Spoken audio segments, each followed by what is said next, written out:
thoughts produce reality, or what we call reality. Actually, you're the only reality. You're real. We are real. That means we are eternity. We are feeling beings. We are whatever we want to call real. It's still a label, and there can be no label for you or for any living entity. That's that left brain expression of categorizing, filing, going always more and more and more into the material of outer space, further, more information. Nothing about inner space. You guys said we got to go out. But that just expands that belief system, or that so-called reality, because all those thoughts are conjuring up through spelling, spell casting. Casting magic spells in that sense, which is the spell of illusion.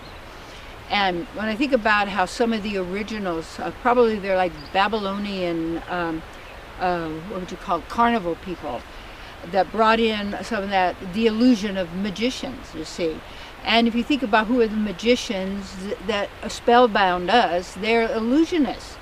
They're doing things in front of our eyes, but we do not see it somehow, because our tendency as divine beings, especially if we're centered in the mind.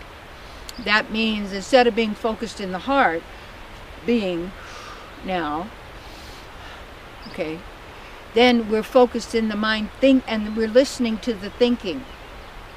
And you start to notice, what is that thinking? Is it really good for you? Is it analyzing, figuring out, you're the victim, you're going to win? That's why everybody's mind is operating the same way. That's the way it is. And then what you do is you try to get some positive thoughts, but then also the negative, and you're fighting the negative, and then you want the positive. Why don't you go forget negative and positive, and just, in a sense, you don't need to be thinking or speaking in that sense, but to actually be listening more into your beingness, which then, when there are thoughts or realizations in those ways, they're in support of who you are, not thoughts of yesterday. And you look at everything as a concept, even if we say, well, God created it, that it's in the mind of God, or not the mind, but that's God's imagination or concept. That's why imagination is very, very powerful. And you do not want to imagine something you do not want. Don't see it through. Don't get into the feeling of it. And that's what people are suffering now, for what they're afraid will happen someday. So someday's not a day of the week. You're already there suffering. You're already in hell. You can get out. And you know how you get out of hell is transcend heaven or hell. Transcend like and dislike. Transcend hot and cold in that sense, as keeping you bouncing from side to side, because each one will always bring up the other in this reality.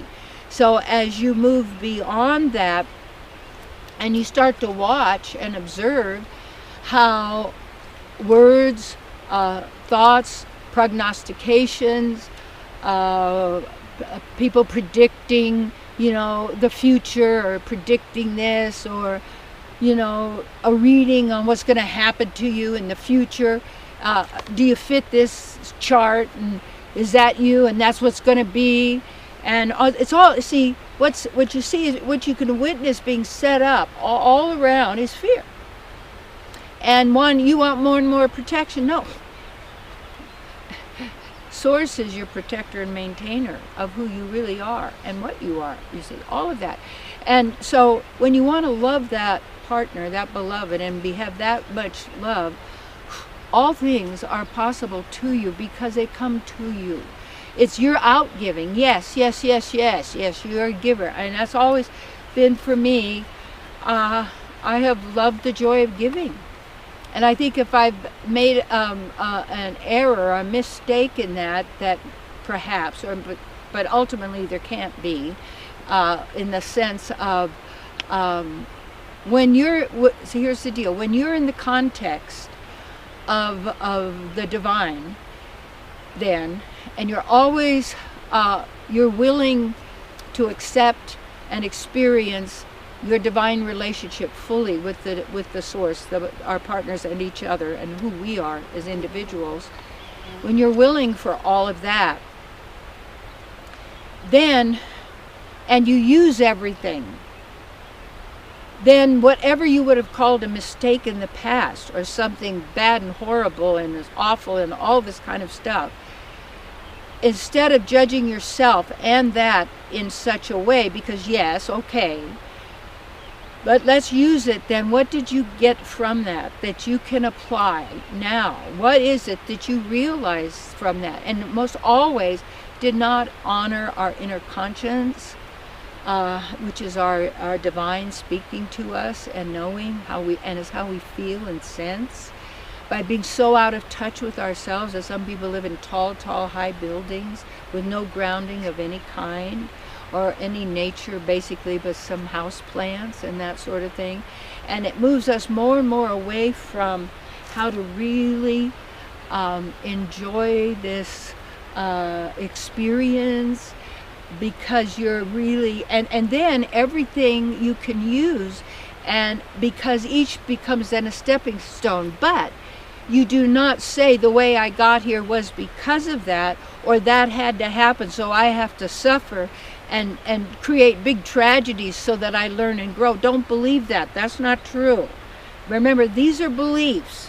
And you can look really, really, really at all these beliefs that we just think are natural. Don't even think twice about it.